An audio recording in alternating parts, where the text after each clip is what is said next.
Hi guys, it's me, ChazRHD, and welcome today to the race preview for today's 2021 Sao Paulo Grand Prix. Hopefully you guys are doing well, and no matter what part of the world you're from, no matter what time it is, day it is, no matter what, hopefully you're having the best day you can possibly be having. And after the sprint yesterday, we do have a very interesting grid, which we'll get onto in a moment. And I just have to say, before we get into the teams and what they need to do today and how I think they will do, the sprint I did watch actually yesterday, even though I didn't stream for it, because there was sadly nothing else on TV, so I was kind of forced into watching it. It wasn't bad, I'll say that. It wasn't bad, but it wasn't, in my opinion, anything special.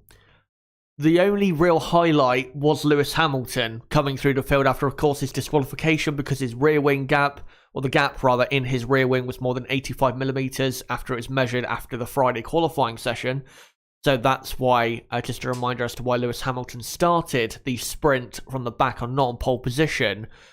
So yeah, without Hamilton's heroics coming through the field, it wouldn't have been that great, to be honest, because after the start and after the first, say, 4 or 5 laps, it wasn't great, let's be honest. I think even with Hamilton's, come back through the field, it was still, a 5, maybe a 6 out of 10 at the absolute most. And I actually think, in regards to the fight at the front, which we'll get onto in a moment, given the pace we saw from Lewis Hamilton yesterday, I think Red Bull and Max Verstappen especially will be very thankful that he did get disqualified after the Friday qualifying session, because if he started on pole and won the race, which he probably would have, and, he'd be then dropping back to 6th because, of course, he has the 5-place grid penalty for a new ICE, then he would still be in a very good position to win the Grand Prix today. And to be honest,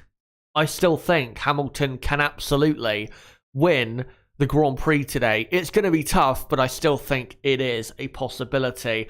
But before I get onto the teams and get onto, Mercedes and Red Bull and all of that, and all, the rest of the midfield, let's get into the starting grid, as you can see on the left-hand side of the screen. So this is the starting grid for the Sao Paulo Grand Prix that will be starting in about 3 hours from now. Valtteri Bottas will start on pole position, Max Verstappen will be second, and then it'll be Sainz third, Perez fourth, Norris fifth, Leclerc in P6, and then Gasly, Ocon, Vettel and Hamilton round out the top 10. Hamilton, of course, finished in P5, but like I said, has the 5-place penalty for the new ICE, so he will start in P10. And then the rest of the field, it is Ricciardo 11th, Alonso 12th, Giovinazzi 13th, then Stroll, Tsunoda, Latifi, Russell, Raikkonen, Schumacher, and Mazepin. So that is your starting grid. And like I said, that's a pretty exciting starting grid. You don't really have, say, 2 of the same team that close together at really any part of the grid, except for, say, the 2 Red Bulls and 2 Ferraris are quite close together on the grid. But except for that, it's quite spaced apart, and there's a lot of different cars in, quite important parts of the grid. So I think it is an exciting starting grid to be having for this Grand Prix. But now let's get into the very front of the grid and look at the battle for victory today and the effect, of course, it will have on the destiny of the World Championship. So Mercedes, of course, they won the sprint with Valtteri Bottas. And I have to say a big congratulations to Mercedes, not just because they won the sprint, but they got the strategy absolutely bang on. Sorry, they got it absolutely bang on, because what they needed to do in view to this, the real race today, is they had to get Valtteri Bottas to win the sprint so he could, possibly hold up Max Verstappen during the race today from pole position.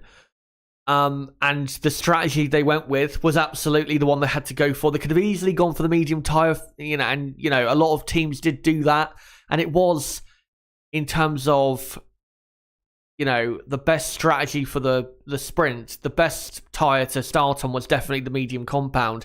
But they knew they had to get Valtteri Bottas into the lead, so they put him on the soft, and of course he got a great start off the line, was helped by Max Verstappen having slight gear sync issues, but I think him being on the soft tyre was definitely a big factor in why he got into the lead of the sprint and then won, of course, the sprint, and he'll be starting from pole position. With Lewis Hamilton, I mean, we saw in Friday qualifying, and we'll get onto the sector time data from Friday later on as well. We knew from Friday that Lewis Hamilton was very, very quick. We absolutely knew that. And since he put that new setup on in the middle of practice one on Friday afternoon, Lewis Hamilton since then has been very, very, very good. And we saw yesterday, even though he started at the back of the grid, the pace difference between him and the midfield was absolutely massive. I think even bigger than we were expecting, to be honest. I mean, of course, a fresh power unit for him, or fresh components for the power unit does help for Lewis Hamilton, but the speed anyway that he had was absolutely incredible. And even in clean air, he was lapping much quicker than the two up top, Valtteri Bottas and Max Verstappen. When he was in clean air, he was lapping I think 6 to 7 tenths of a second quicker in the sprint when he got into clean air compared to Bottas and Verstappen. So Hamilton has very, very good pace. Now, let's get into, before I get into how I think the end result will be for the Mercedes team, let me get into what they need to do today if they're going to somehow get Lewis Hamilton to take points away from Max Verstappen. By the way, reminder, Max Verstappen, with finishing second in the sprint, is now 21 points clear going into this race today. And if Max Verstappen does win the race, even if Lewis Hamilton has the fastest lap, Max Verstappen will have at least a race win in terms of points, in his locker in the championship battle in terms of points, going into the final three races, and it will create a buffer zone, I think, for Max Verstappen there going into the final three races. So this race is probably the most important Grand Prix remaining this season, and I think the most important Grand Prix of the season for sure, in absolutely deciding who is going to win the World Championship. Now, what Mercedes need to do is, first off, of course, Valtteri Bottas needs to maintain the lead of the Sao Paulo Grand Prix. And if Verstappen is in second, I mean, hopefully Verstappen, from Mercedes' point of view, is not in second place. But if he is in second place, then Max Verstappen, what they need to do against him is simply hold him up. And, of course, they don't want to hold him up too much and allow Max Verstappen to get too close, say, out of the exit of Jinsao, which is turn 13, and that begins the run-up to the pit straight. Like I said, they don't want to allow him to be too close, but they need to hold him up as much as they can to allow Lewis Hamilton to, firstly, get up to third place and ahead of Vettel, Ocon, Gasly, Norris, Leclerc, Perez, and Sainz. Getting past Perez will be a bit tougher for Lewis Hamilton, but I do think he'll be able to do it at some point in the Grand Prix, whether it be on track or through strategic means for Lewis Hamilton and Mercedes. But Valtteri Bottas and Mercedes, like I said, what they have to do is make sure they keep Verstappen not just behind, but close enough that Verstappen, does lose a lot of time in the dirty air, especially in the middle sector, so that if Lewis Hamilton does quickly, like he did yesterday, get through those midfield runners, that when Lewis Hamilton is in clean air, he can be much quicker than Max Verstappen and close that gap. And then, I'm guessing, by the way, it's going to be a one-stop race today. I mean, I think the 2019 race before the first safety car, rather, I think that race was a two-stop race, but I don't think we'll be seeing that today because the medium tyre lasted very well in the sprint yesterday. So I think you'll see a one-stop race in this Grand Prix coming up later on. So, like I said, up until the first pit stop. The first pit stop, with everyone definitely in the top 10, I think we'll be starting most likely on the medium compound tyre, because the medium compound was a very well-performing tyre in the sprint yesterday, and it is going to be the best race tyre, and normally is the best race tyre around most Grand Prix circuits. like I said, the first pit stop, the only pit stop I think we'll be seeing, should be around, say, lap 30-ish, I think, in this Grand Prix. That's if there is no safety car in the Grand Prix.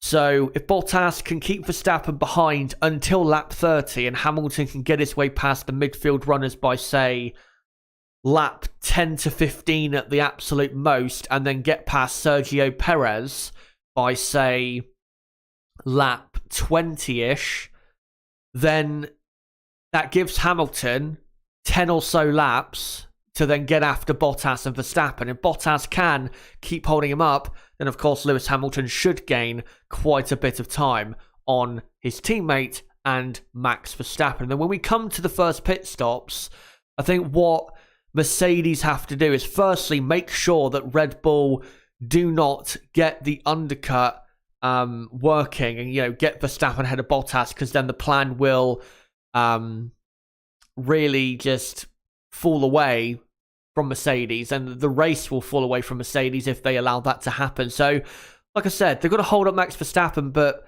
need to be a bit smart around the pit stop phase as to how they keep Valtteri Bottas ahead. Maybe they go a bit earlier on the first pit stop, maybe pit around lap 25, just to make sure they keep ahead. But they've got to make sure absolutely that, even though they'll be, trying to hold Max up, they need to make sure they don't allow Max to work his magic through an undercut. But I think with Lewis Hamilton, what they have to do with him is, without a doubt, they need to put him on a strategy where he's going longer into the Grand Prix on his first set of tyres than Valtteri and Max. Because Lewis, I think if he does go longer into the Grand Prix and, does his usual hammer time, he should have good pace to be lapping around the same, pace of what Max and Valtteri should be doing. Tyre wear is important to a certain extent around Interlagos, but it's not as bad as, say, the Circuit of Americas or the Circuit de Catalunya or anything like that. And you can, by running longer into the Grand Prix, actually do still pretty good lap times and not suffer a big drop off in lap time or have a massive lap time difference between yourself and other cars and teams who are pitted earlier than you. So if Bottas can pit, say, first around lap 30 at the absolute latest and keep ahead of Max Verstappen, after that first and should be only round of pit stops concludes, then what they're going to do is put Lewis Hamilton on a strategy where he's going an extra, I would say, 5 to 10 laps into the Grand Prix. If they can get to lap 40 with Lewis Hamilton on the mediums, which I think is possible, if Lewis Hamilton really nurses it, say, for a bit after he gets through the midfield runners in the first 10 to 15 laps. If he does nurse his tyres for a bit, so he makes sure that they are able to go until lap 40, then I think that's absolutely possible. And then he can pit from medium to hard and then be on, say 10 or so lap fresher hard compound tyres. And I think that will be the strategy today from pretty much everyone in this Grand Prix, is going from the medium to the hard. I don't think you'll see the soft tyre today unless there is a safety car. If there's a safety car, then I think you'll see the soft tyre coming out. If it comes out, say, with 15 laps to go or something like that, then I think you could see the soft compound tyre. But yeah, I think if they get Hamilton to go until lap 40-ish on a set of mediums, and he should be able to maintain good speed from there, then comes out of fresher tyres, and if Valtteri is still ahead of Max Verstappen and Verstappen is still close behind but getting held up in the dirty air and unable to make a move because the Mercedes is very quick in a straight line, then that is where Lewis Hamilton can strike against Max Verstappen. Because we know, forget fresher tyres or tyre difference, whether it's the medium, the hard or the soft, the Mercedes this weekend, and we'll get onto this later, the Mercedes car is quicker than, and we'll quickly switch on to Red Bull because I will talk about them in just a moment. The Mercedes car is without a doubt quicker than the Red Bull car this weekend. There is no doubt about that. I know people will say, well, Max Verstappen was quicker in the sprint yesterday, but the reason behind that is, one, Max was on a much better set of tyres for that race distance in terms of pure pace. But because Valtteri Bottas had track position and because the Mercedes has so much straight line speed, that's why Valtteri Bottas won the sprint, even though he wasn't the quickest guy on track. So I think Mercedes, like I said, they have definitely the quicker car. I don't think it's, half a second or anything like that, the difference, but it's, 2 or 3 tenths of a second. I think in clean air, the Mercedes is quicker than the Red Bull. So, Lewis Hamilton, as long as he gets into that clean air after passing, Vettel, Ocon, Gasly, Leclerc, Norris, and Sainz, and Perez, if he can get rid of him early, that would be great for his race. If he can get into clean air as early as possible, then in theory, despite maybe having a bit more worn front tyres from following cars in the dirty air for a bit more than, say, Max Verstappen has been, Lewis Hamilton should be quicker than Verstappen over the, complete race distance. He really should be, because like we saw on Friday, Lewis Hamilton was much quicker and the Mercedes was the much quicker car compared to the Red Bull. The Red Bull wasn't looking that quick, I have to say, not just in Friday qualifying, but also in the sprint. I mean, the Red Bull was quick to a certain extent, but it wasn't as quick as I think we were expecting. And I think I said this on Friday that, and the last time we had the sprint was the race at Monza. This weekend so far is playing very similar to that Grand Prix, where Max Verstappen and Red Bull weren't that quick on Friday, were miles behind the Mercedes on pole position by about 4 to 5 tenths of a second. And then because of a penalty or a bit of a drama elsewhere, they were able to still finish in second in the sprint like Max did at the Italian Grand Prix. But then, of course, in the race at Monza, Max Verstappen, I think despite starting on pole position because Valtteri Bottas had a grid penalty anyway, Verstappen lost position at the start and then was stuck behind Ricciardo, had a poor pit stop, and then of course collided with Lewis Hamilton. Now, I'm not saying that's going to happen today, but it's kind of playing out the same so far this weekend like the first 2 days that the Italian Grand Prix played out. And I think if Max is unable to really do anything about Valtteri Bottas and Bottas can hold up Max for the first stint, then if Hamilton does close the gap a bit, then I think you could see really the tide in the championship possibly swing, because Mercedes definitely have the pace. And we'll move on to Red Bull now.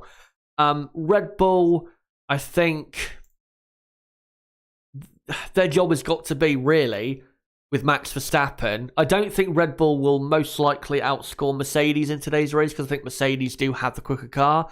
And I think the only way Red Bull can really outscore them is if Mercedes have an issue on the pit stops or reliability, or of course an accident. I think that's the only way really that Red Bull can outscore Mercedes in this Grand Prix. When it comes to Max Verstappen, they just need to make sure somehow, some way, they finish ahead of Lewis Hamilton. I don't know quite how they'll be able to do that and also balance it against, beating Valtteri Bottas. I mean, maybe you could argue that Verstappen could try and do the same strategy that I was saying Lewis Hamilton should go for and go a lot longer into the Grand Prix to have fresher tyres at the end. But then if he did that, then I think Mercedes with Hamilton would probably then go to, say, plan B, which would be to then try and do an undercut on, say, Max Verstappen. So it's hard to say if Hamilton continues that speed he had in the sprint. It's hard to say how Max Verstappen really is going to be able to finish ahead of Lewis Hamilton if he is behind Valtteri Bottas in that first stint of the Grand Prix. If Max Verstappen gets into the lead on the first lap, which is very possible because we've seen yesterday, for example, that the inside line into turn one is a line into the corner that if you do get a good start, it's a very good one in getting position on another car. If he does get into the lead, then I think Max Verstappen at that point probably guarantees that he is, without, say, anything happening on, like I said, pit stops, reliability, then I think Max Verstappen probably wins the Grand Prix. Because at the end of the day, Valtteri Bottas, I mean, yeah, the Mercedes car is quick, but Valtteri Bottas has not been that quick as of late. And I still think, even though Max is in a slower car, that because he's so much of a better driver, he'll still be able to beat Valtteri Bottas if Max does get the jump on him on the first lap. So from Red Bull's perspective, their aim has got to be get into the lead on the first lap and then try and pull over a second gap to Valtteri Bottas to avoid Mercedes with their much better straight line speed coming back at Max Verstappen.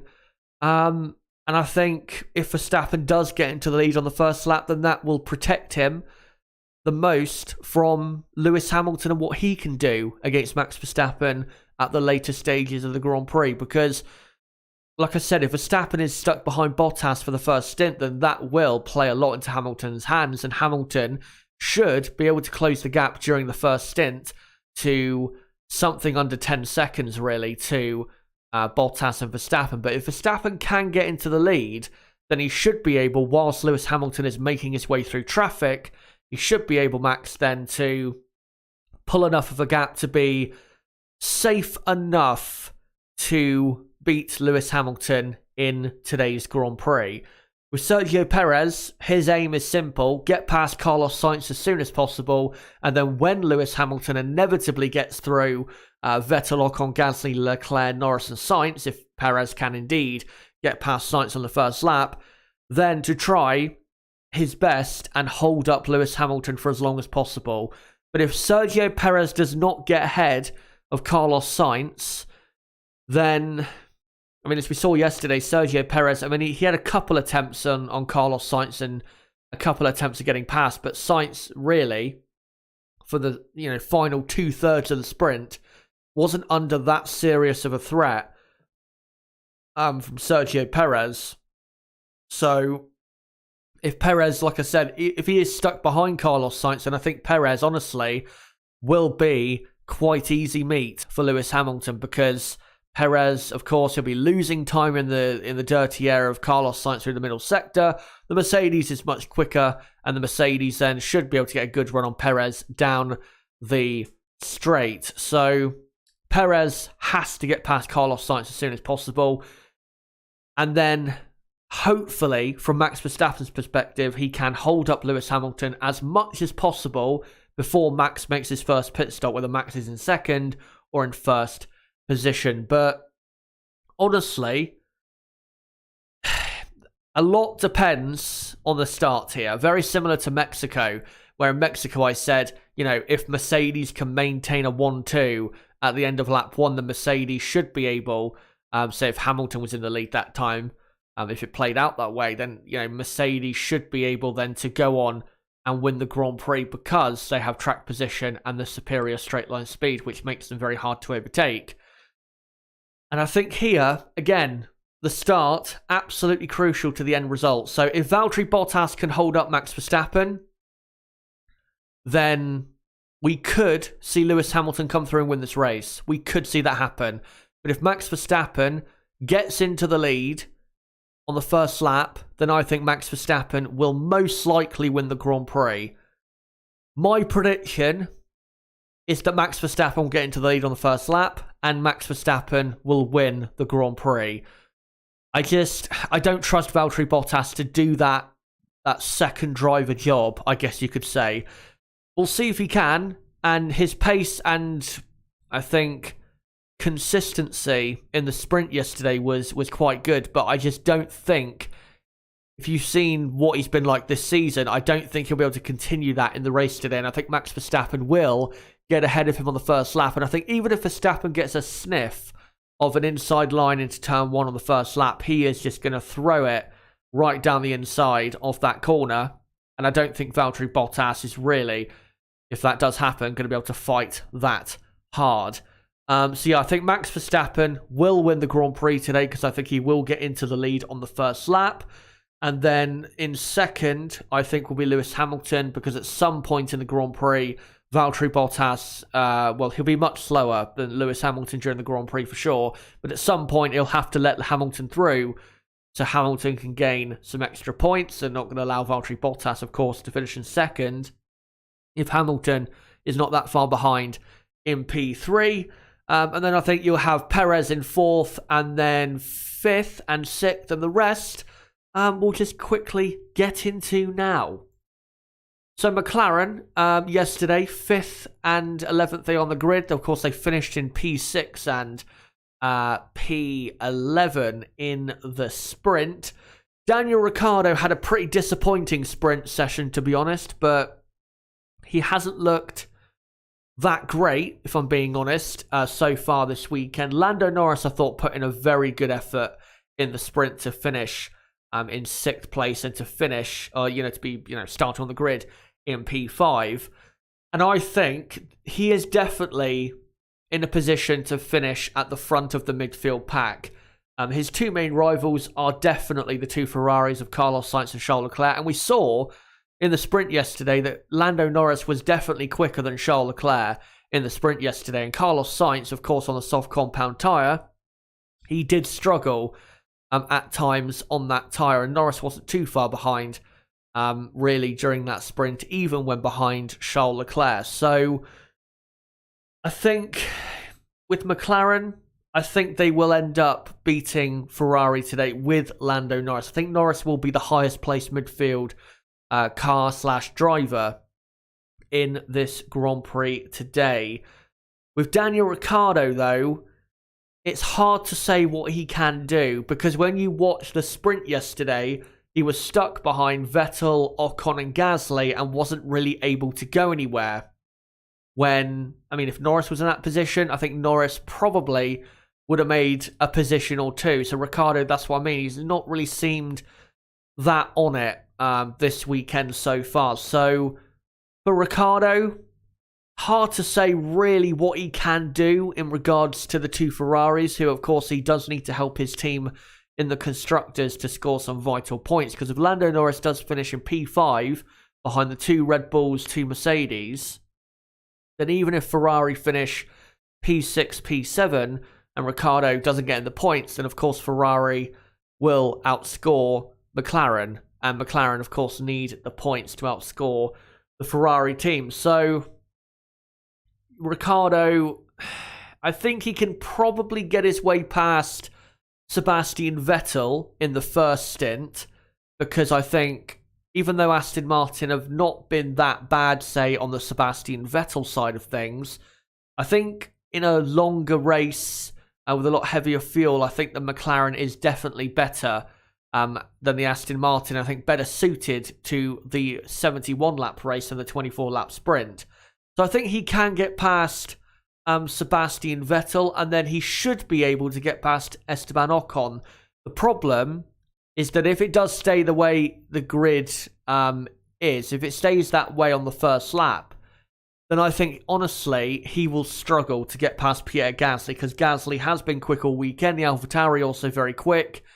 And I think that will prevent Daniel Ricciardo from helping his teammate against Carlos Sainz and Charles Leclerc in the two Ferraris. So Ricciardo, I think, can probably finish 8th. I think is probably the best he'll finish in the Grand Prix. Or not 8th, say 9th in the Grand Prix today.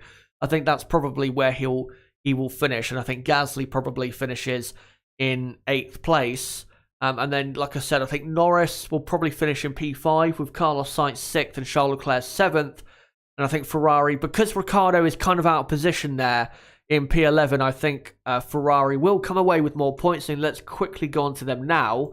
Carlos Sainz, even though the soft tyres at times were struggling, Carlos Sainz I thought drove very well. Charles Leclerc, though, it's not bad, his result, and his grid position isn't that bad, but again, his pace compared to Carlos Sainz. I know Carlos is a quick driver, don't get me wrong. Carlos Sainz is a very good driver, and I've always been a big fan of Carlos Sainz, and I've always known that he could compete at this level. But given what we saw last year, and at times this year, and even in 2019 from Charles Leclerc, I don't know, I'm just a bit disappointed at the moment with Charles Leclerc's speed. I honestly would have thought he'd be quicker than what he has been in the vital sessions so far this weekend. And like I said, I'm just in general disappointed from what I've seen so far from him. And I think definitely he is the weaker of the two Ferrari drivers this weekend, the most under threat from anyone behind. So like a Gasly or a Ricciardo, if they do get close enough to him. And yeah, Charles Leclerc, I don't know. I just expect more from him, I guess.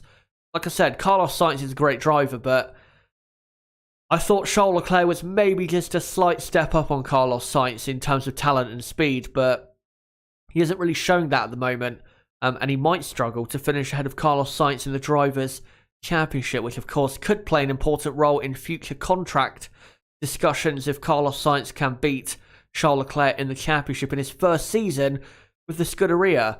But in regards to today's race, I mean, if they can keep ahead of Perez with Carlos Sainz for as long as possible, that will help Carlos Sainz against Lando Norris and Charles Leclerc, because, or not against Charles Leclerc, but, you know, the rest of the midfield like Gasly, Ricciardo and that, to, you know, keep them a bit further up the road in that battle.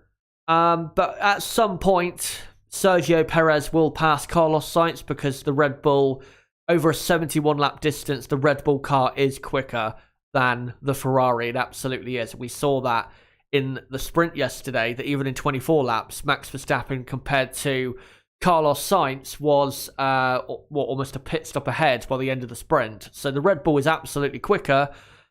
And I think at some point, Sergio Perez will find his way past Carlos Sainz. But then they have to try and make sure that, say if Perez was to pass Sainz on track, they need to make sure that Norris is not right behind Perez waiting to, you know, pass as well. They can't allow, say, Norris to get in a bit of a DRS train, because if that does happen, then if Perez does pass Carlos Sainz on track, I could honestly see Carlos then losing position to Norris very soon after, because the McLaren is still very quick in a straight line. I still think it's quicker in a straight line than the Ferrari, and it is still close-ish, I would say, between the two around this circuit in terms of pure pace. So that's what they need to make sure, I think, with on Carlos Sainz's side, is that when Perez does get through, that there is a bit of a gap to Norris, say over a second. Of course, it needs to be under a second for DRS. Make sure that it's over a second so that he can then get back into the groove and focus on keeping Norris outside of his DRS window. But if Norris, like I said, I think Norris will be quick enough with the McLaren package to beat the two Ferraris today. If that is the case, then with Ricciardo down in P11, if they do finish Ferrari in P6 and P7, that's not necessarily a bad result, because like I said, if Ricciardo doesn't come through and finish, say, ahead of one of the Ferrari cars, then they will still outscore McLaren, I think, in the Grand Prix. Let me just think. Well, actually, if Ricciardo does finish in 8th, then they'll finish a level on points for this Grand Prix in terms of points scored. But of course, Ferrari are ahead in the Constructors by, 13 points? So that would still be okay for the Ferrari team. So as long as they finish in the top 7 on both cars, I think that's good enough for Ferrari. But before I come on to the live chat, which, by the way, guys, I will come to you guys in a moment and read out your comments and get into some talking points, let me just quickly get into the sector time data from Friday qualifying, because it will point to, I think, probably the pace we'll see in the Grand Prix today. And I'd say it also indicates who to look out for in certain parts of the circuit in terms of who will be able to overtake. And in regards to the fight at the front, it will show also where a certain team is losing out. So here you go. Here are the best sector times from qualifying on Friday. I know people will say, well, it's Friday and people might have not been having their power units turned up that much. Well, I completely disagree, because I don't see why you would take the risk of not turning your power unit up to the absolute maximum that you could. But let's get into the sector time data now. In regards to the front of the field, Of course, Sector 1 and Sector 3 is the power dominant sectors. That is where the best power units or cars the most slipperiest in the, if I even said that right, in a straight line, that's where it will show. Look at Sector 1 in regards to the front of the field. Lewis Hamilton almost 1/10 of a second quicker. Of course, Sector 1 has, I think, one or two more corners or real corners than Sector 3 has. So Sector 3 is the most power-dominant sector of them all. So yeah, Hamilton 1/10 of a second almost quicker in that sector.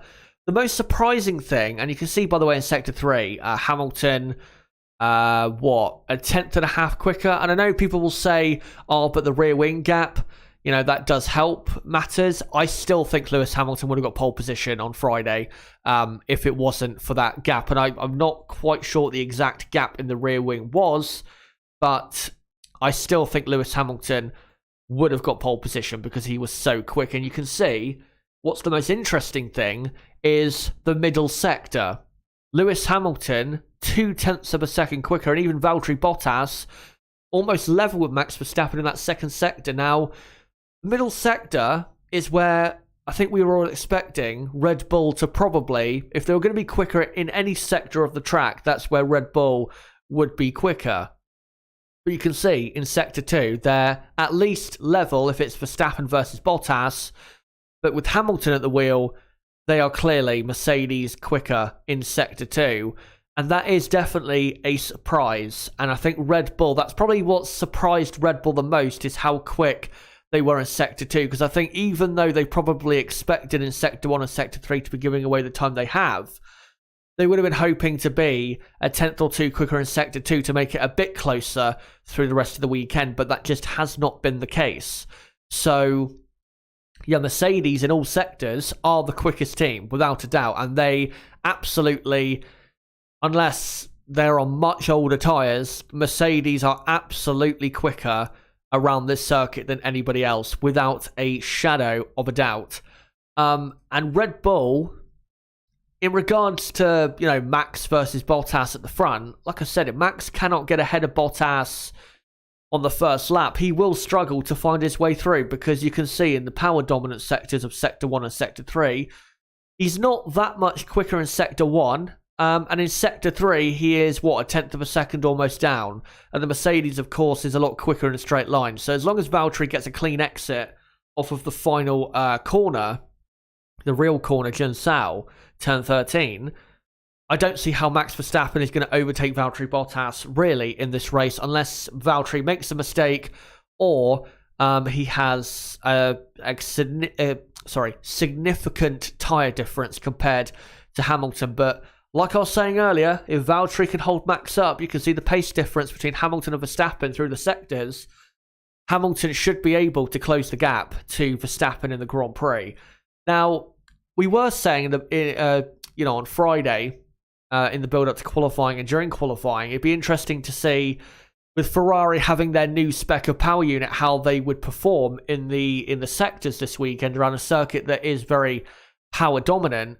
You can see that that power unit is indeed doing its work, and it is good to see that Ferrari have finally eliminated the power unit as a weakness that it has been since 2020 up till, say, the halfway point in 2021.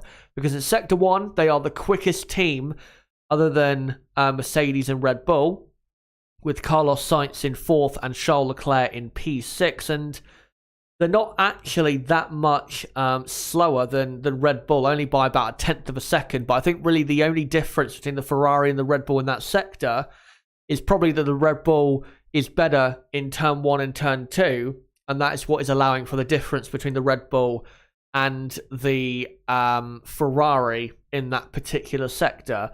And then when you look at Sector 3, I mean, it's not a Ferrari works car, but the highest Ferrari powered car, Antonio Giovinazzi, in 5th place in the 3rd sector. And of course, Giovinazzi was knocked out in, I think, 15th place in Q2 on Friday. And Giovinazzi was only 0.02 of a second slower than Max Verstappen. So without a doubt, Ferrari have no longer issues they no longer have issues with their power unit. And it's great to see, because it was always, if they couldn't get that right, if they couldn't recover the power levels they lost from 2019, that was always going to be the biggest reason why Ferrari are unable to compete at the front of the grid, or say as close to the front of the grid as they can get.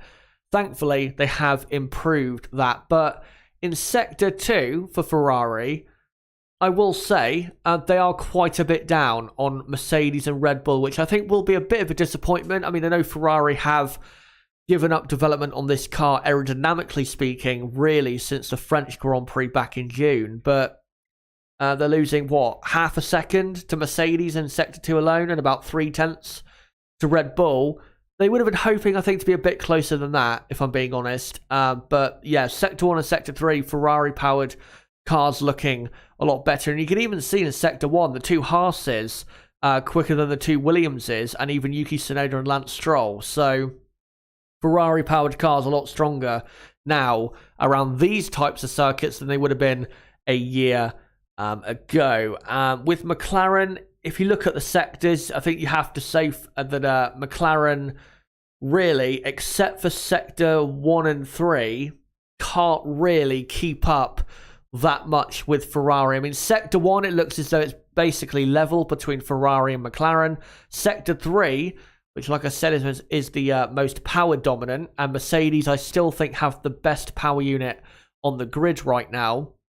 McLaren in that sector doing better than the Ferrari work cars. But in Sector 2, you can see that Ferrari are clearly quicker by a couple tenths of a second compared to Lando Norris, and Daniel Ricciardo as well. So yeah, McLaren, their only hope of beating Ferrari today, say with Norris, if they were to beat both Ferraris, their only hope is to make sure they stay within that DRS window. Because if they don't, then I think Ferrari will just pull away in Sector 2 and keep the gap over a second throughout the Grand Prix. So they've got to make sure they get within a second and keep it within a second, because that's the only hope McLaren do have. And also, I have to say, look out for Alfa Romeo today, and especially Antonio Giovinazzi, because as you can see in Sector 1 and Sector 3, he is very quick down the straights. And of course, he took out his teammate in the sprint, which I'm sure will go down well with his team. But he is in a decent starting position, P13. So you never know. Giovinazzi and Alfa Romeo could get a decent result out of this Grand Prix. But yeah, it looks as though, to me, the top four teams in terms of pure pace are definitely Mercedes are quickest, Red Bull second, probably a quarter of a second difference, I would say, between the Mercedes and Red Bull. And then a further, say, 0.3 of a second back, you have Ferrari, and then say a tenth at most over the overall lap is probably McLaren. And then after that, you'd probably say Alpine and AlphaTauri are probably level, I would say, for fifth and sixth quickest teams. And then obviously Aston Martin, they'll be in there somewhere with Alfa Romeo. So yeah, after McLaren and Ferrari is looking pretty close. And of course, we'll get onto them soon enough. But guys, I'm going to quickly come to your comments in the chat and read what you guys quickly have to say. Before I do, though, make sure, guys, if you are new to the channel, to subscribe to the channel for more content like this. Because remember, I will be live later today with Nib. He is definitely going to be on later, which is good to hear. For the race watch along for the Sao Paulo Grand Prix, I'll be going live at 4:30 p.m. UK time for that particular stream. And if there is something to react to, which hopefully there will be something to react to in the Grand Prix this time, then there will be a race reaction stream as soon as the race, that stream will be happening as soon as possible after the race finishes. So if you are new to this channel, then don't forget to subscribe to the channel. Bottom right of the screen, you can do it right there. And also make sure to hit the notifications bell, smash the like button, share this video and channel everywhere you can. It really does help the channel grow. Now, let me just put that picture on the screen and I'll read out your comments in chat quickly. Let me find some good ones. Hello to you all, by the way. Um, Someone in chat there saying, wouldn't be surprised if Hamilton starts on the hard compound tyre like he did at Monza.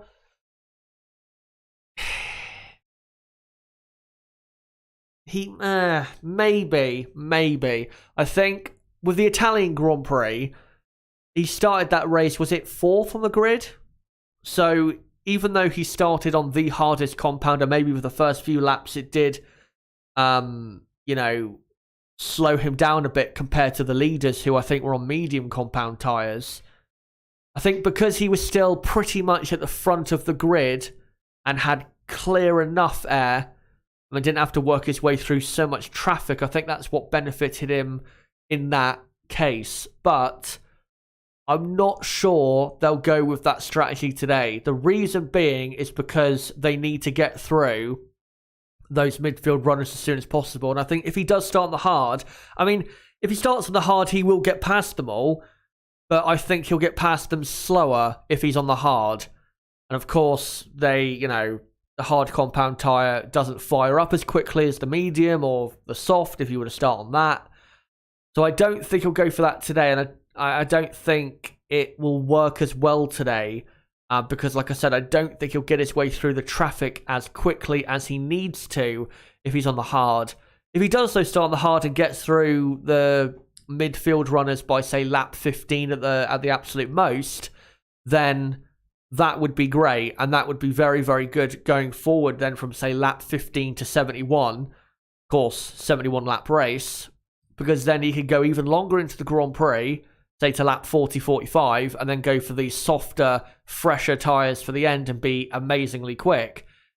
But like I said, it's going to take him longer to get through the midfield if he starts on the hard, so I'm not sure he'll go for that, but it's definitely possible.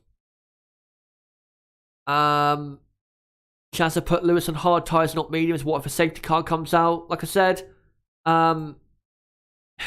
safety cars are possible here, without a doubt, but like I said, I think it will not benefit him as much as it, would be on the mediums to get through that traffic. Because that is the number one goal, is to get through the traffic. Sainz, Perez, Norris, Leclerc, Gasly, Ocon, Vettel. He needs to get through them as quickly as possible. He doesn't want to be on the soft because the soft tyre will be a terrible tyre really after lap 10 in comparison to Valtteri Bottas and Max Verstappen. So really, I think his only choice is to start on the medium compound. But, start on the hard is definitely possible. And if he does make his way through the midfield as quickly as, he needs to, then yeah, it will work out even better for him. But I just think if he starts on the hard, not just what I've already said, but he could also lose positions off the line. Because like I said, the hard tyre doesn't fire up as quick.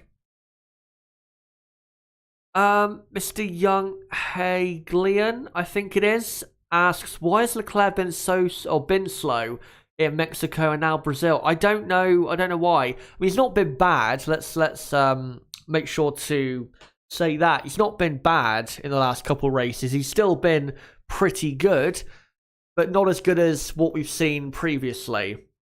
For example, what we saw in Turkey, where Charles Leclerc could, if, say, it dried up at any point and, a certain decision needed to be made, or if Ferrari got the pit strategy a bit more correct, Charles Leclerc could have arguably gone for victory in that particular Grand Prix, because he was very, very quick at certain points of that race. But since then, he's not been... USA Grand Prix, he was quick as well, but he's not been really since then that quick. I don't know why. Mexico historically hasn't been that bad of a track for him. Brazil also has not been that bad for him, so I don't really know why. And like I said coming into the weekend, Carlos Sainz doesn't have as great of a record around this circuit as you may think. Yes, he finished third here a couple years ago, but before that, he rarely had a good, solid points finish around this track. So it is hard, really, to understand.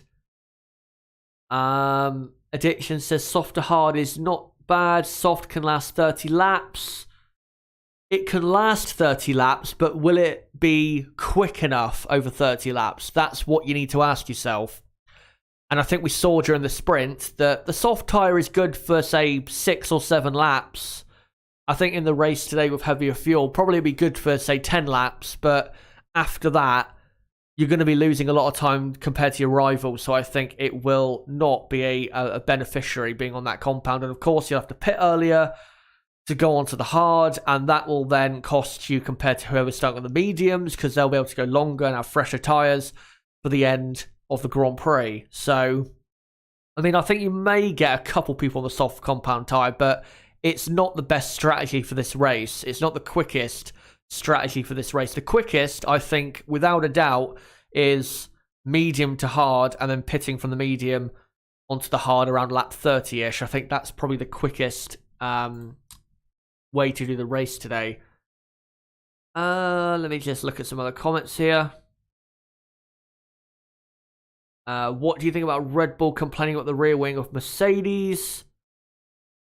I don't really see... I mean, it's hard to know whether Mercedes, in terms of that gap in the rear wing being bigger than it was before qualifying, it's hard to say still whether, did the team do that on purpose? I mean, they say that it left the pit lane with the gap being, adhering to the regulations, and then obviously when it finished, it was bigger because of I think a fault is what they were trying to say.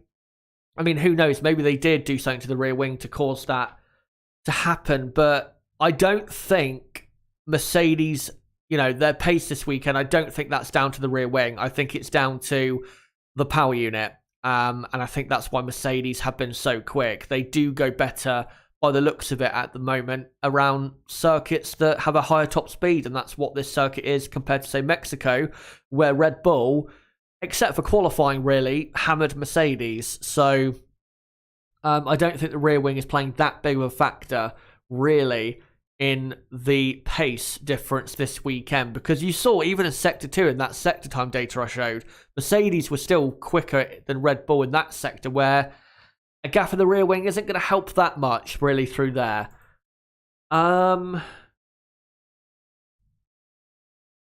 me find some other comments here. EJZ says, I think Hamilton should be penalised for today, not yesterday. Yeah, I think the argument can be made, but because of the sprint, that's just the way it is. Because of the format, if you disqualify from the Friday session, then of course that then has to set the grid for the sprint, because that's what the Friday qualifying session is for. It's to set the grid for the sprint. So that's just the way it is. Of course, if we had a normal Grand Prix weekend and qualifying was on the Saturday, then Lewis Hamilton would be starting this Grand Prix from the back, because, of course, the sprint wouldn't play a factor. And that would mean that Max Verstappen would definitely outscore Lewis Hamilton, rather, in this race today. But because, like I said, of Hamilton's penalty coming at a better time, say, during this weekend where we have the sprint format, than another weekend, it has benefited him a bit. And it's also allowed Hamilton, who will be starting from P10, allowed Hamilton to still have a chance of winning the race today if things go his way. Will F1 says Ricciardo is costing McLaren third in the Constructors. Yeah, I think, look, Ricciardo, of course, he's had some good results this season. Winning the Italian Grand Prix, great result. He's also had a couple decent results in the last races, a few races since then. And even before that win, he had a couple decent results for them. But if McLaren don't finish in P3, it'll be down to two things. One, McLaren did not keep up with Ferrari in the development race in the second half of this season. Of course, Ferrari's new spec of power unit has definitely helped Ferrari get into third place at the moment in the Constructors' Championship. But I think the biggest factor will definitely be that Daniel Ricciardo, for half of this season, has not quite been at the level he needed to be at. I don't think Ricciardo's been poor this season, just not as good as we know he can be. Kind of like 2019, where Ricciardo, in half of the races that season, had good results, and in the other half, he was rather forgettable. I think that's what Ricciardo has been like this season. I think Ricciardo definitely will be better next season, because we've already seen, as every race has come in 2021, Ricciardo has been better than he was previously. And we saw with Renault, like I said, in 2019, for half the season he was good, for half the season he wasn't quite as good as he needed to be. Then in 2020, for 90% of the season, Daniel Ricciardo carried that team. So Ricciardo definitely will be better next season, and I think he will. I mean, he's already won a race for McLaren, so you could guess he's already, or I guess you could say rather, he's already, say, succeeded at McLaren to a certain extent, winning their first Grand Prix in 9 years. But I think Ricciardo will definitely overall have even more success for the McLaren team. But at the moment, yeah, Ricciardo is costing McLaren third in the Constructors. Saying that, if next season, you know, say if they do finish fourth this season, if next season they go and win the championship, then I don't think McLaren are going to be too bothered about finishing fourth this year. Warmer conditions will help the Ferraris. They both struggle with the fronts. Yeah, I think you're right. I mean, if you look at the Grand Prix so far this season that have been pretty hot, Ferrari have tended to do good in those races. Mexico, of course, last weekend it was pretty hot and Ferrari finished 5th and 6th. The British Grand Prix, they should have won. Very hot Grand Prix that was in terms of temperature. But the reliability in the end cost them. So yeah, I'd say, yeah, I think Ferrari, I think to be honest, if it's hot or a bit cooler like it was in the sprint, I think Ferrari will be fine. I don't think the temperature going to affect them that much in the Grand Prix today. Hello to Dexter, by the way, and you haven't really missed that much. EJ asks, do you think Perez still will drive Red Bull, or will he be replaced by Gasly next season? Well, it's already been announced that Perez is already confirmed at Red Bull for 2022, and Gasly, of course, confirmed at AlphaTauri for 2022. Is it Flintley? I think it is, or Flinty. I can't quite see the name there. Hopefully I've got it right to a certain extent. Said Gasly was woeful in the sprint yesterday. Yeah, he had a poor start and then never really recovered from there. I'm hoping to see more from him today. Thing is, though, with Gasly, normally, I mean, he can overtake and he's made some great moves in the last couple of years on track, but normally his great results come from him having a great qualifying and then just not really getting overtaken. Like Mexico, for example, where he finished in 4th place. But starting P7, he has his work cut out, I think. I think Gasly better than Perez. Yeah, I'd say Gasly's better than Perez right now, but I think Perez does deserve another year. Watching Lewis, says Bear, watching Lewis in the sprint in Sector 2, it felt like he had so much pace that he could just constantly take cooler airlines without any loss. It's very similar in terms of the extra grip he had compared to the midfield runners. It was similar to what you see in the wet, where the driver behind trying to overtake is taking different lines to try and get a better run through the middle on the exit of the corner. That's how much extra speed he had. Remember there was one, I think, was it Sebastian Vettel, where he, what corner was it? Was it turn... what corner was it? Was it turn 8? I think that kind of like hairpin type corner, turn 8, turn 9, where he almost went right round the outside of him, because that's how much extra speed he had. And yeah, that extra speed in Sector 2 is incredible. I don't quite know how he's that quick through Sector 2. We've not seen that before, really, from Hamilton. Oh, this is an interesting take. Let's read this. This should get you guys going in the chat. Flinty says, Gasly is very overrated in his opinion. Couldn't hack it at a top team and made to look amazing due to Yuki Tsunoda. People even think Gasly is better than the Ferrari and the McLaren drivers. That is a hot take and a half. Now, I did criticise Gasly a lot for his Red Bull time. hard to say whether Gasly, if he went back to Red Bull, whether, would he succeed? Would he win a race? Would he be able to contend for the championship? It's hard to say because, like you said, his teammate this year hasn't exactly been the best benchmark, and also his teammate in 2020 wasn't the best benchmark in the world, even though I thought Danny Kvyat did pretty well anyway. Considering the AlphaTauri finished, 7th in the Constructors' Championship, the AlphaTauri team. I thought Kvyat did pretty well anyway. And I still think Kvyat should have stayed because I thought he, would have provided a good balance still for the team when Yuki Tsunoda at times this season has been a bit up, down, put it that way. So, I think that is a valid argument that Gasly, say, since he left Red Bull, has not had a teammate that's been that competitive in comparison to Gasly. But without a doubt, Gasly has improved a lot since he left Red Bull. For example, when he was at Toro Rosso in 2018, he wasn't, as spectacular as he was, after he left Red Bull after that half season. So I wouldn't say Gasly is... I wouldn't say he's very overrated, but if he was up against a Charles Leclerc or a Lando Norris and wasn't able to beat them, then I think maybe you could make the argument that he is overrated.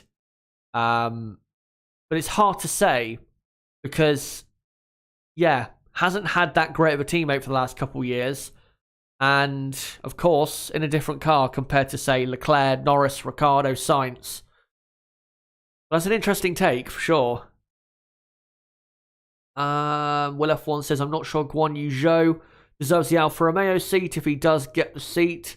Yeah, it looks as though he will be getting the seat. I mean, he's a good driver, but I think it should be Oscar Piastri who should be getting that seat because he is leading the F2 Championship by about 30 or 40 points. But the reason Piastri's not going to get the seat is because he doesn't have the sponsorship money that Guan Yu Zhou has. And because Alfa Romeo are a team that needs that, then that's why they're going to go for him. If AlphaTauri were looking for a new driver, then I wouldn't have been surprised if they, hired Oscar Piastri, to be honest. But obviously, AlphaTauri, and I think rightfully so, are going with the same driver lineup because Yuki Tsunoda has shown improvement during this season and flashes of very good speed. So I think Tsunoda deserves another year. But it is a shame that Piastri is not going to be on the grid next year. Most likely, of course. I don't really know what Piastri does, though, next year, because if he wins the F2 Championship, of course, he won't be able to compete in F2 next year because he, has won the championship. So where does he go? Does he go and race, I don't know, does he try and find a seat in endurance racing? Does he maybe look and see if there's an opening in Formula E for a year or so? We'll see, but he does deserve a seat, without a doubt. Oscar Piastri, he's clearly been the best driver in F2, and like I said, he clearly deserves to be in F2, without a doubt. But we know in Formula 1 that normally the richest are the ones who get onto the grid, and still, maybe not so much in other series, but definitely in regards to, getting to Formula 1, it is still all about the money. Talent, that's great if you have lots of that and a bit more of that than others. But if you've got the money, you'll go a long, long way, unfortunately, in Formula 1.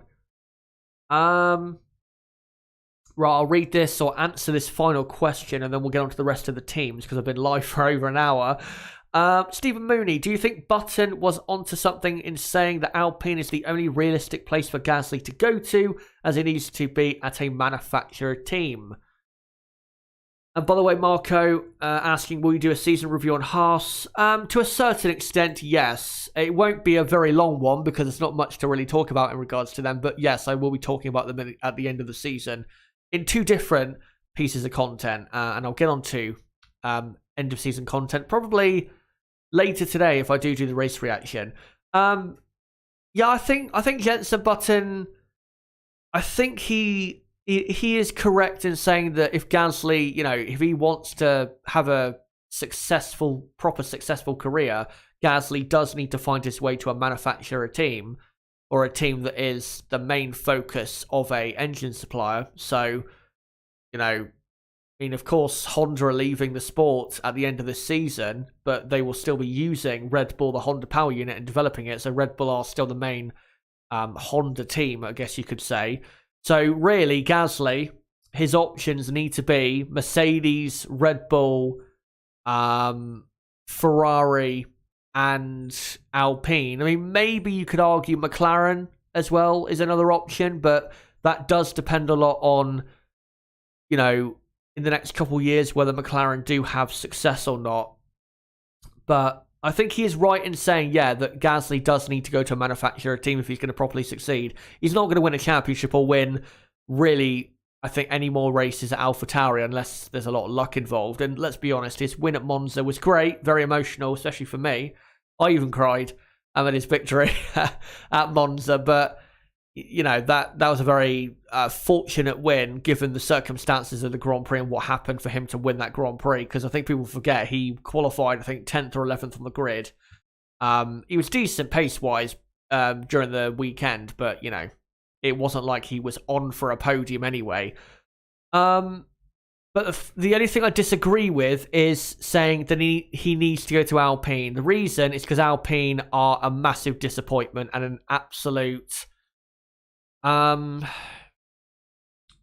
an absolute, but just a team that really, since 2018, of course, when they were Renault back then, and they were Renault, of course, up to the end of 2020, they've just been a team that underperforms. And I think even this season, I mean, I know Alpine have won a Grand Prix this season. Like I said, in comparison to Gasly's race win, it's very similar. It was under very fortunate circumstances. It wasn't like they were going to be sitting on the podium if it, was a normal race or anything like that, or they were going to be in the top 5. I think Ocon qualified outside the top 10 in that Grand Prix weekend, or if he did, it was only 9th or 10th if he got into the top 10.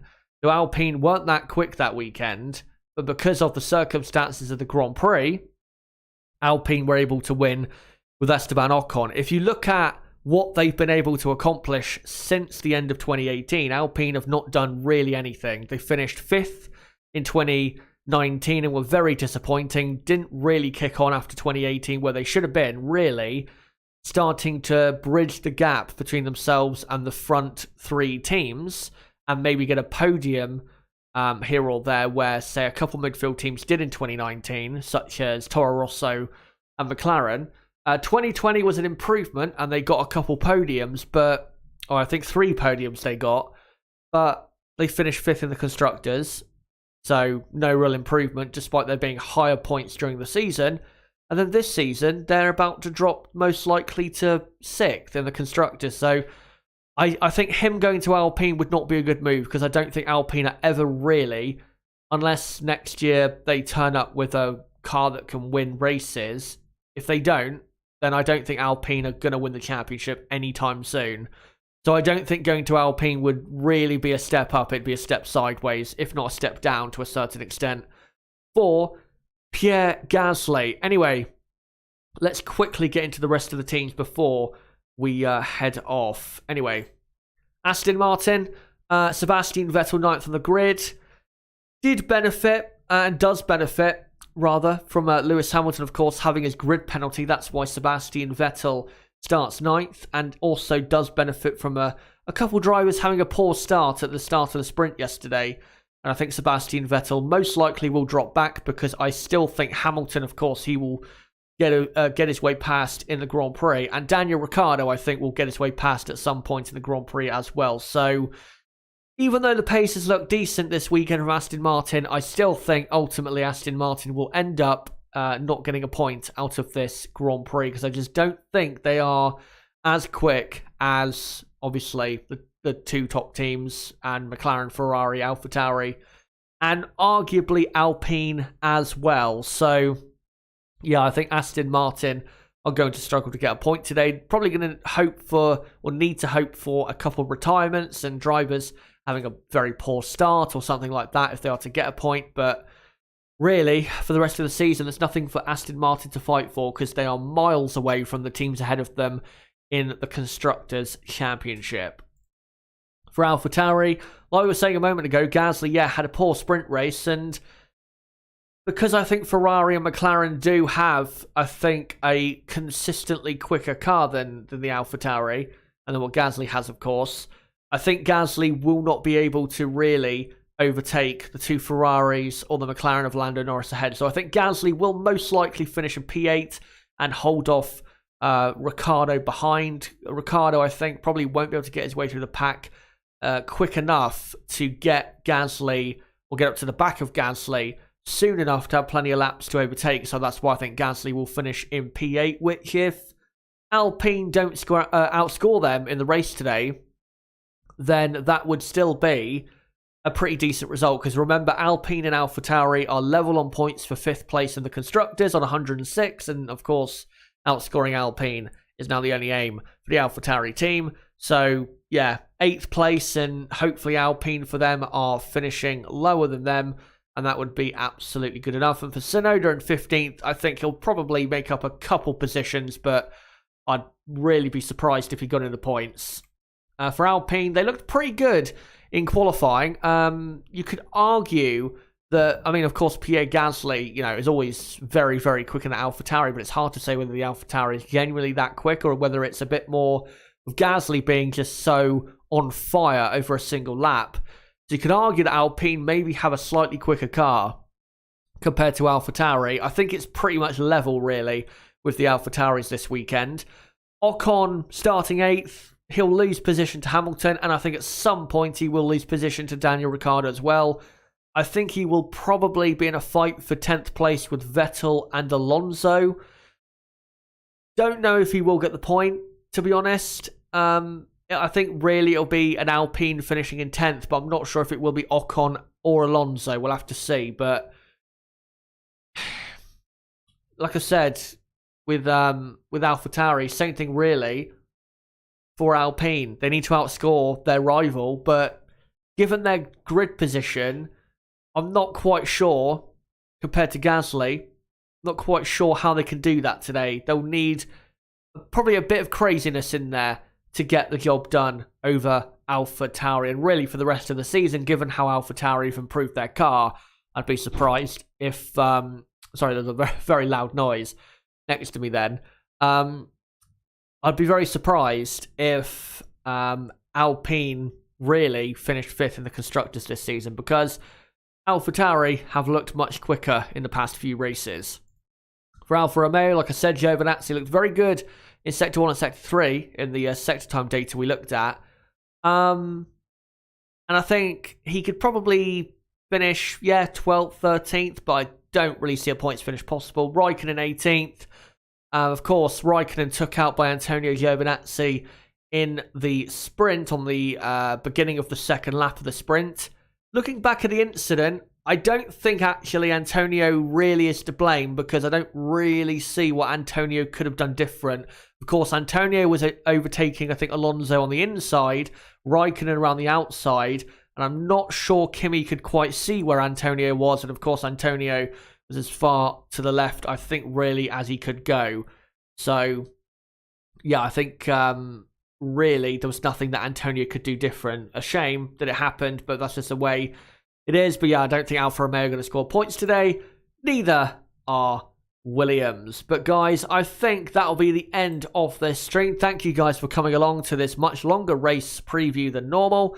And of course, I will see you guys in, an hour and 15 minutes from now for the race watch along for the 2021 Sao Paulo Grand Prix. Don't forget to come along to that at 4:30 p.m. UK time. Like I said, an hour and 15 minutes from now to join me and Nib for what is going to be, I think, definitely a better race than what we got in Mexico. And with Hamilton down in 10th, and definitely the quickest driver in the quickest car, you never know, he could come through to get one of his greatest Grand Prix wins of all time. So we'll see what he can do. But yeah, thank you guys for coming along. Again, don't forget to subscribe to the channel for that content coming up later today.